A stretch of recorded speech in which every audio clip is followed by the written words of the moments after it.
Assalamualaikum warahmatullahi wabarakatuh. Perkenalkan, nama saya Firza Nur Imamah, NIM 20104214040 dari akuntansi B. Di sini saya akan menjelaskan tentang mata kuliah manajemen keuangan oleh dosen pengampu Nina Martiana SEMKOM AK CA tentang modal kerja di PT Abadi Sentosa. Apa itu modal kerja? Pengertian modal kerja menurut Kasmir pada tahun 2011 diartikan sebagai investasi yang ditanamkan dalam aktiva lancar atau aktiva jangka pendek, seperti kas, bank, surat-surat berharga, piutang, persediaan, dan aktiva lancar lainnya. Sedangkan menurut Rianto pada tahun 2001, pengertian modal kerja adalah jumlah dana yang digunakan selama periode akuntansi yang dimaksudkan untuk menghasilkan pendapatan jangka pendek saja, yaitu berupa kas, persediaan barang, piutang, setelah dikurangi profit margin, dan penyusutan aktiva tetap. Manfaat dari modal kerja itu sendiri ada 5. Yang pertama, melindungi perusahaan terhadap krisis modal kerja karena turunnya nilai dari aktiva lancar. Kedua, memungkinkan untuk dapat membayar semua kewajiban-kewajiban tepat pada waktunya. Ketiga, memungkinkan untuk memiliki persediaan dalam jumlah yang cukup untuk melayani para konsumen. Keempat, memungkinkan bagi perusahaan untuk memberikan syarat kredit yang lebih menguntungkan kepada para pelanggannya. Dan yang terakhir, memungkinkan bagi perusahaan untuk dapat beroperasi dengan lebih efisien karena tidak ada kesulitan untuk memperoleh barang ataupun jasa yang dibutuhkan. Faktor-faktor yang mempengaruhi modal kerja. Di situ ada beberapa, namun saya hanya menyebutkan 3.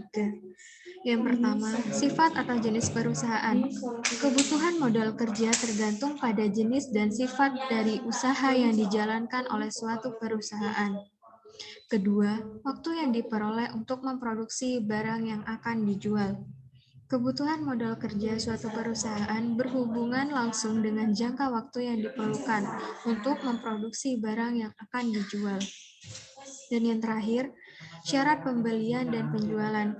Syarat kredit pembelian barang dagangan atau bahan baku akan mempengaruhi besar kecilnya dari modal kerja itu sendiri.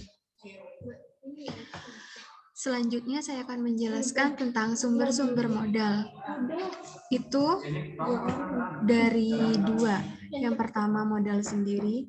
Modal sendiri merupakan modal yang diperoleh dari pemilikan perusahaan dengan cara mengeluarkan saham.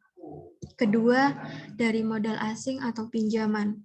Modal asing atau modal pinjaman adalah modal yang diperoleh dari pihak luar perusahaan dan biasanya diperoleh dari pinjaman.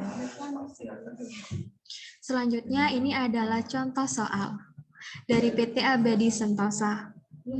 PT Abadi Sentosa memiliki neraca dan laporan laba rugi sebagai berikut. Per 30 Desember 2006 dalam ribuan rupiah.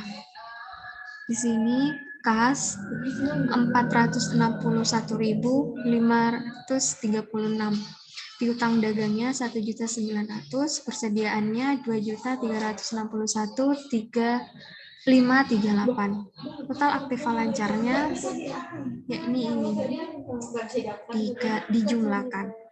Jadi aktiva tetapnya 10.463.462. Jadi total aktiva keseluruhannya 15.125.000. Utang dagangnya itu 1.500.000, utang bank 312.500, utang weselnya 568.269. Semuanya dijumlahkan jadi total utang lancar menjadi 2.380.769. Utang jangka panjangnya 4.500.000. Modal saham 4.750.000. Laba ditahannya 3.494.231. Semuanya dijumlah jadi 15.125.000.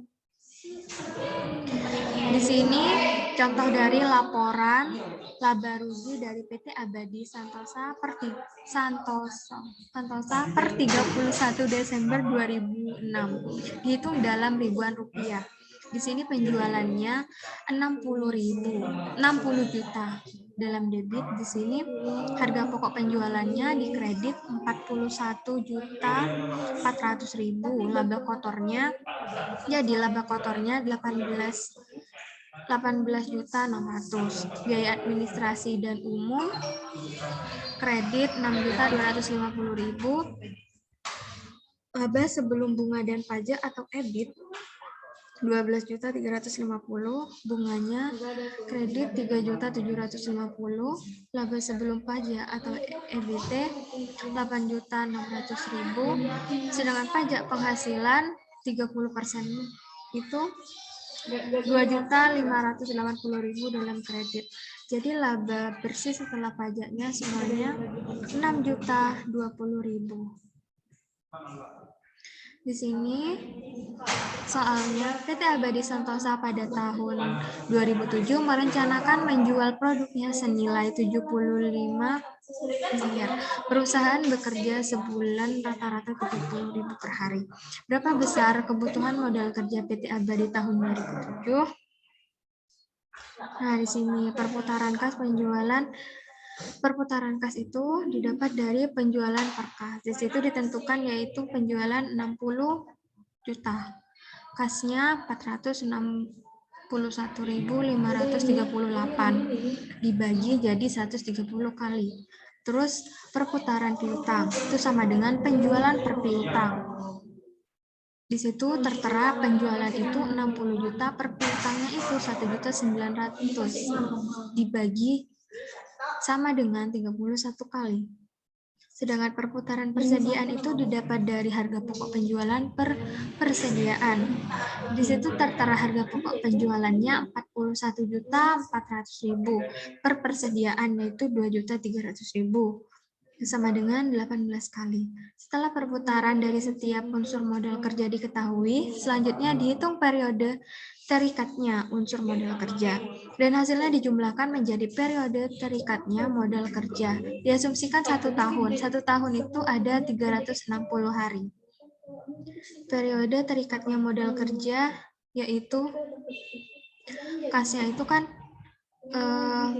ada 1 tahunnya ada 360 hari, itu dibagi sama perputaran kas yaitu 130, jadi 3 hari. Piutangnya itu 1 tahunnya kan ada 360 hari, itu nanti dibagi sama perputaran piutangnya yaitu 12 hari. Sedangkan persediaannya sama tapi dibagi oleh ini perputaran persediaan dibagi 18 sama dengan 20 hari. Jadi semuanya dijumlahkan harinya ini menjadi 35 hari. Dengan demikian periode terikatnya modal kerja secara keseluruhan adalah 35 hari.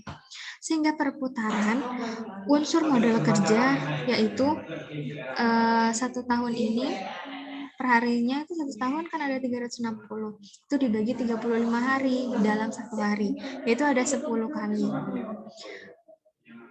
Jadi, apabila pada tahun 2007 perusahaan diperkirakan akan mampu menjual produknya seharga 70 ini didapat dari sini. Maka kebutuhan modalnya yaitu yang ini, yang menjual produknya pada tahun 2007 per ini, per perputaran unsur modal kerja. Jadinya hasil akhirnya 7.500.000. Terima kasih. Sekian presentasi dari saya, kurang lebihnya mohon maaf. Wassalamualaikum warahmatullahi wabarakatuh.